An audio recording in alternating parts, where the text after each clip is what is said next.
আখিরাত তো শেষই, দুনিয়াও বরবাদ হয়ে যাচ্ছে, ঘরে ঘরে ডিপ্রেশন। বিশ্ব স্বাস্থ্য সংস্থার জরিপ বলছে 2030-এর পর গোটা পৃথিবীতে সবচেয়ে বেশি পরিমাণে যে রোগ ছড়িয়ে পড়বে, বেশি পরিমাণে যে রোগের রোগী গোটা পৃথিবীতে পাওয়া যাবে, সে রোগটার নাম হলো ডিপ্রেশন। মৃত ব্যক্তির নামে কোরবানি দেওয়া যাবে কিনা? জি, মৃত ব্যক্তির নামে কোরবানি করা যাবে। আলী রাদিয়াল্লাহু তাআলা আনহু সহ অনেকের থেকে আমল প্রমাণিত। খুদ নবী আলাইহিস সালাম তার পিতা এবং মুসলমানদের পিতা ইব্রাহিম আলাইহিস সালামের তরফ থেকে কোরবানি করেছেন। মৃত ব্যক্তির তরফ থেকে কোরবানি করা শরিয়াত সম্মত। কোরবানির জন্য কি পরিমাণ সম্পদের মালিক হতে হয়? কোরবানির ঈদের দিনগুলোতে, ঈদের দিন এবং তারপরে যে আরো 2 দিন 3 দিন কোরবানি করা যায় সর্বসাকুল্যে, এই দিনগুলোতে যার কাছে 52.5 তোলা রূপা কিংবা 52.5 তোলা রূপার বাজার মূল্য পরিমাণ টাকা অথবা এই জাতীয় সম্পদ থাকে যেটা যাকাতের সম্পদ হিসাবে কাউন্ট হতে পারে, এরকম সম্পদের মালিক যদি কেউ থাকে ঈদের দিনে, তাহলে সেক্ষেত্রে তার উপরে কোরবানি ফুকায়ে হানাফের মতে ওয়াজিব, অন্য অনেক উলামাদের মতে সুন্নাহ। এই যে দিনগুলোতে কোরবানি ওয়াজিব বা আবশ্যক, এটার জন্য ওই নেশাব পরিমাণ সম্পদ 52.5 তোলা রূপার সমপরিমাণ সম্পদ, এটা 1 বছর থাকা জরুরি না। জাকাতের জন্য 1 বছর থাকলে যখন জাকাত আসে, কোরবানির জন্য 1 বছর থাকা জরুরি না। এই দিনগুলোতে থাকলেই কোরবানি বর্তায়। নামাজে দাঁড়ালে মাথায় অনেক উল্টাপাল্টা বাজে চিন্তা আসে, যা অন্য সময় মনে পড়ে না। নামাজে মনে স্থির করতে পারি না। অনেক সময় মনে হয় আমার ভেতরেই কোনো এক অস্তিত্ব আমাকে নামাজে মনোযোগী হতে দেয় না। আমি চাই সে অস্তিত্ব যেন না থাকে। কিভাবে সম্ভব? ভাই, নামাজের মধ্যে যখন দাঁড়ান এবং এরকম যখন পরিস্থিতি তৈরি হয়, তখন তো বুঝাই যায় যে শয়তান এখানে কাজ করছে। অন্য কোনো সময় মনের ভিতরে এত ওয়াসওয়াসা আসে না, অন্য কোনো কাজের প্রতি এত অনীহা আসে না, নামাজে কেন আসে? তাহলে বুঝতে হবে যে এখানে শয়তান অ্যাক্টিভ হয়ে গেছে। একজন ইমানদার এই ধরনের পরিস্থিতিতে আল্লাহর প্রতি ঈমান তার আরো বেড়ে যাবে।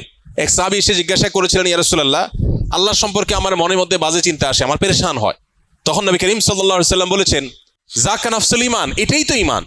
তোমার মনের মধ্যে আল্লাহ সম্পর্কে বাজে চিন্তা আসছে, তোমার খারাপ লাগছে, তার মানে শয়তান তোমার ঈমান হরণ করার চেষ্টা করছে, তুমি লড়াই করার চেষ্টা করছো, তোমার ভিতরে ঈমান আছে যে, এটা বোঝা যাচ্ছে এখান থেকে।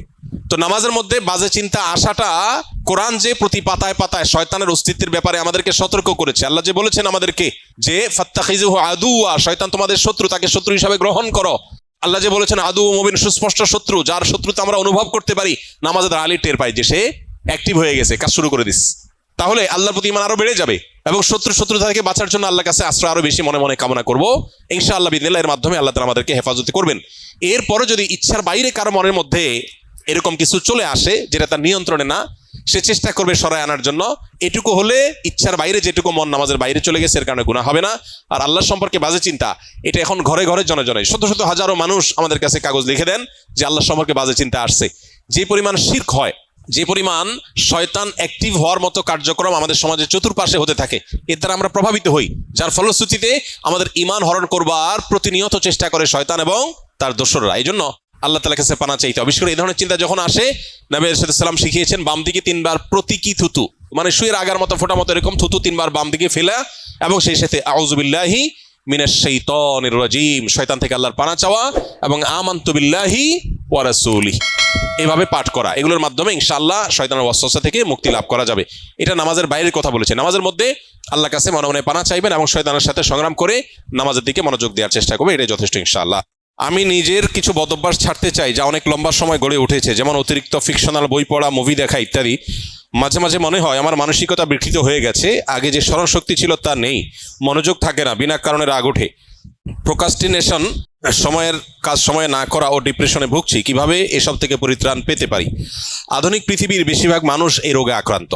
যে ভাই প্রশ্ন করেছেন তিনি হয়তো নিজের কথা বলেছেন, বাকি হাকিকত হলো, বাস্তবতা হলো, আধুনিক পৃথিবীর উল্লেখযোগ্য সংখ্যক, বরং বলা যায় নির্দ্বিধায় বেশিরভাগ মানুষ এই বিপদে আজ আক্রান্ত। অর্থাৎ কোনো কাজে মনোযোগ বসে না, এবং কারোর হয়তো মোবাইল টেপার নেশা, কারোর হয়তো ফিকশনের বই পড়ার নেশা, কারোর হয়তো খেলাধুলার নেশা, কারোর হয়তো গেমসের নেশা। ডোপামিন এবং নেশা এগুলো আমাদেরকে আষ্টে পিষ্টে বেঁধে ফেলেছে এবং আমাদেরকে জঘন্য রকমভাবে অসুস্থ করে ফেলেছে। এগুলো থেকে উত্তরণের জন্য আমাদের নানাবিধ উদ্যোগ থাকা উচিত। এর মধ্যে সবচেয়ে বড় করণীয় হলো, যেই কোনো কাজ অতিরিক্ত নেশা হয়ে গেলে সেটা ছেড়ে দেওয়া বা সেটা থেকে সরে আসার চেষ্টা এবং সংগ্রাম চালানো দরকার। সবচেয়ে বড় কথা হলো, একজন ইমানদার একটা সুনির্দিষ্ট রুটিন, যেটা খুবই প্রোডাক্টিভ হবে, তার জীবনের বারাকা আসবে, এরকম একটা রুটিন সুন্নাহর সাথে, কোরআন এবং হাদিসের সাথে মিল রেখে তিনি নিজের জন্য যে করবেন এবং সেটার উপর আমল করবেন। এবং সুন্নাহসম্মত যে রুটিন হবে সেই রুটিনের উপর তিনি যদি আমল করেন তাহলে ডোপামিন থেকে বেঁচে থাকা তার জন্য ইজি হবে, সহজ হবে ইনশাআল্লাহ। এর বাইরে বিশেষ করে যে বিষয়গুলো তাকে অনেক বেশি আসক্তির দিকে নিয়ে যাচ্ছে, নিজে থেকে সেটা ট্রিটমেন্টের উদ্যোগ নিতে হবে। প্রয়োজনে কোনো মেন্টর, কোনো উপদেষ্টা, শরঈ উপদেষ্টা নিয়োগ দিতে হবে।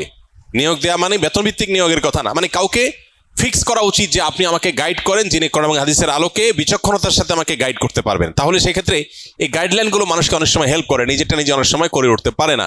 আর সবচেয়ে বড় কথা হলো এবং সর্বশেষ কথা হলো, আল্লাহ রাব্বুল আলামিনের কাছে আমাদের কায়মন বাক্যে দোয়া করা দরকার, আল্লাহ যেন আমাদেরকে নেশাগুলো থেকে বেঁচে থাকার তৌফিক দান করেন। আমাদের টিনেজাররা, উঠতি বয়সের তরুণরা, এমন ছেলে মেয়ে খুঁজে পাওয়া এখন কঠিন যার ভেতরে কোনো নেশা নাই।